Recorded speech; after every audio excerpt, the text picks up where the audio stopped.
Teorías psicoanalíticas de la adaptación al medio social y el desarrollo de la personalidad. Se puede definir la personalidad como las formas relativamente duraderas y congruentes de conducta que caracterizan a cada individuo. Para esto tenemos dos enfoques, el nomotético y el ideográfico. Sigmund Freud en 1924 consideró la personalidad con base en la dinámica, es decir, como la interacción de fuerzas internas. Tanto Freud como sus discípulos nunca compararon la conducta sexual infantil con la conducta sexual de los adultos. Por el contrario, insistieron en que había una relación directa y continua entre la conducta del niño en la etapa oral y también en las etapas pregenitales y su conducta en la etapa genital, ya sea la etapa heterosexual adulta. Para esto es importante mencionar que Sigmund Freud habló de las divisiones estructurales de personalidad, el id, el ego y el superego. El id viene del latín el ello, que es el propósito de solo gratificar los impulsos y el sin sentido de la moralidad, lógica o unidad de finalidad. Su actividad se relaciona con el principio del placer. Esto es sin ninguna racionalidad. El id se puede conocer solo a través del ego. El ego abarca una porción consciente de la estructura de la personalidad y gran parte del ego está fuera de la conciencia. Pero para esto, en general, el ego representa la razón, mientras que el id representa las pasiones indomadas. También tenemos el superego. Se puede decir que el superego se asemeja a lo que el lenguaje ordinario se denomina como la conciencia. Etapas del desarrollo psicosexual. A partir del nacimiento y hasta la edad adulta se presentan las etapas psicosexuales. La primera de ellas es la etapa oral, donde su fuente de satisfacción es la boca. La siguiente etapa es la etapa anal. La defecación se convierte en una fuente de placer durante este periodo.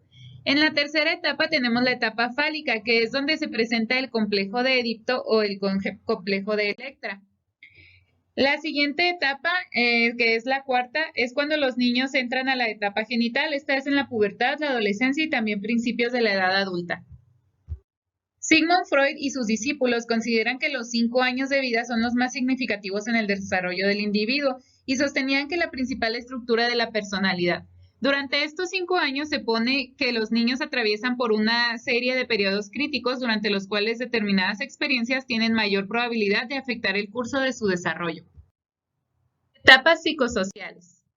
Según Erikson, tenemos la lactancia de los 0 a los 18 meses. Es aquí donde hay confianza frente a la desconfianza. También tenemos la siguiente etapa de los 18 meses a los 3 años. Es donde existe autonomía frente a la duda o la vergüenza. También el preescolar de los 3 a los 5 años, que hay una iniciativa frente a la culpa. La etapa de la escuela primaria, que va de los 6 a los 11 años, existe creatividad frente a la inferioridad. Tenemos la etapa de la adolescencia de los 13 a los 17 años, donde hay una identidad frente a la difusión e identidad. Se puede decir que la principal influencia es la externa. El ambiente social condiciona, refuerza, modela e instruye al niño y por lo tanto es la causa de que él adquiera o aprenda las habilidades, estrategias y actitudes que requiere para ser aceptado en la sociedad en la que nació y así para participar en ella. Perspectivas de la personalidad de la primera infancia, teoría psicosexual y psicosocial. Sigmund Freud le dio una nueva dimensión a nuestra percepción del desarrollo de la personalidad en la primera infancia, compartiendo varios conceptos como la etapa fálica, donde el placer se centra en el niño, Edipo como el amor hacia su madre, Electra el amor hacia su padre. Habla también del desarrollo del superyo de 5 a 6 años, donde representa los valores sociales comunicados por los padres y otros adultos. También el yo ideal y la conciencia, donde el niño busca lo que él quiere, pero también lo que puede ser prohibido en ese momento. Muchas de las ideas de Freud fueron muy juzgadas, pero también otras teorías, como las de Erikson, nos marcan las influencias sociales que son muy importantes, como la identidad sexual, los valores de la sociedad, diferencias sexuales, papeles de género, tipificación del género. Estas, el niño las adopta otorgándole características especiales. Sin embargo, la sociedad tiende a tipificar características especiales, pero el papel fundamental de los padres de familia es formar niños integrales, donde ellos formen su personalidad única, que respeten, que amen y que quieran hacer lo que ellos estén dispuestos a realizar y los identifique como seres únicos e irrepetibles. Bueno, a mí me tocó la parte de dos procesos que son importantes en la conformación de la personalidad del niño. Uno de ellos es la construcción de la perspectiva de género. En la lectura la analizan a la luz de 4 principales teorías. Una de ellas es la teoría psicoanalítica, donde aborda Freud pues, la etapa fálica en los niños. La otra es la teoría del aprendizaje social, donde explica que al igual que cualquier aprendizaje, el niño aprende por imitación. La otra es la teoría del desarrollo cognitivo. En esa nos dice pues que independientemente del medio, el niño conforme crece de manera física y mental va adquiriendo ese tipo de conceptos. Y finalmente la teoría del esquema de género es como una teoría más actual que mezcla las dos anteriores, tanto lo cognitivo como lo social, o sea que tanto en el crecimiento como con las vivencias del niño se va construyendo esa perspectiva de género. Ahora, también es importante que visibilicemos que la construcción de género tiene que ver directamente con las pautas de crianza, con la influencia de los medios de comunicación, con la asimilación de los prejuicios de género o con otros roles.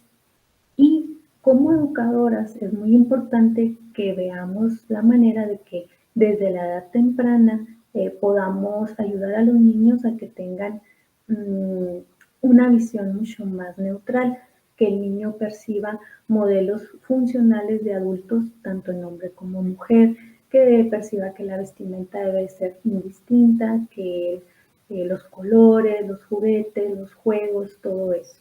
Entonces, de esa manera nosotros podemos apoyarlos en el desarrollo de la perspectiva de género que le va a apoyar en la construcción de su identidad.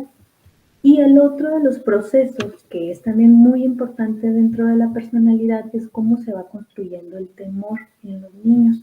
Sabemos que un bebé no nace con miedos, sino que el temor es como algo inherente al crecimiento. ¿Por qué? Porque el niño conforme va creciendo o de acuerdo a su edad va teniendo distintos miedos. Uno de ellos responde principalmente a que ellos no diferencian a veces entre la fantasía y la realidad. Otros responden a que ellos se perciben o que tienen una sensación de vulnerabilidad, porque saben o ya cuando su desarrollo cognitivo es mayor, pues sabe que a lo mejor puede estar en desventaja por su tamaño, por sus capacidades ante una situación de peligro. Y finalmente el temor también tiene una relación con el género y con la situación de desventaja social. ¿Cómo lo podemos tratar o cómo lo podemos ayudar? Pues es la prevención principalmente, el apoyo parental, la confianza, la seguridad. Ahí también se maneja el concepto de desensibilización sistemática, que habla de que el niño tenga acercamientos con ese objeto de temor para que el niño lo pueda superar. Hay algunos miedos que no se superan y que se convierten en miedos irracionales, eso se podría denominar como una fobia, pero en general la mayoría de los miedos va a desaparecer antes de la etapa de la adultez, o sea, el crecimiento a sí mismo va a ir generando que el niño pueda superar los temores. Entonces, esos son dos de los principales procesos que se trabajan con los niños y que les apoyan en el desarrollo de su personalidad y en la construcción de su identidad. Respuestas para maestros es una lectura que, por su nombre lo dice, son respuestas a preguntas y a inquietudes que mostraron diferentes maestros y maestras. Principalmente, la lectura marca ciertos aspectos que el maestro no debe de hacer para no ponerse en riesgo, tanto de manera personal como laboralmente. Principalmente nos dice que el maestro no debe trabajar con un solo grupo de edad, es decir, no debe de estancarse, pues esto después traerá consecuencias y no le va a permitir conocer cada fase de la niñez. Por otro lado, es ligarse al niño de forma individual al grado de pensar que éste le pertenece. Y por último, quedarse atrapada o atrapado en la vida de los niños y perderse como adulto. Dentro de esta lectura, también nos habla acerca de la adaptación del medio social y desarrollo de la personalidad en cuanto al niño. Nos menciona aspectos interesantes, como que, por ejemplo, una maestra o un maestro formado en cuanto a pedagogía y psicología psicoanalítica infantil es capaz de comprender que el niño no es un ser único, sino que está conformado por muchos más aspectos, que lo llevará al desarrollo de su personalidad y por lo tanto a adaptarse a un medio social. ya sea su contexto más cercano y de igual manera a otros en los que él se desenvuelve.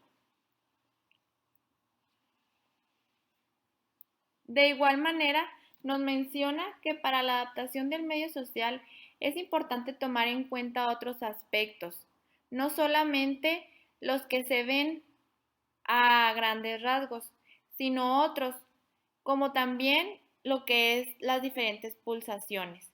Una de estas pulsaciones es la curiosidad. La curiosidad, uno de los aspectos más importantes e interesantes en el niño. El realizar muchas preguntas, el cuestionarse por qué y para qué suceden las cosas.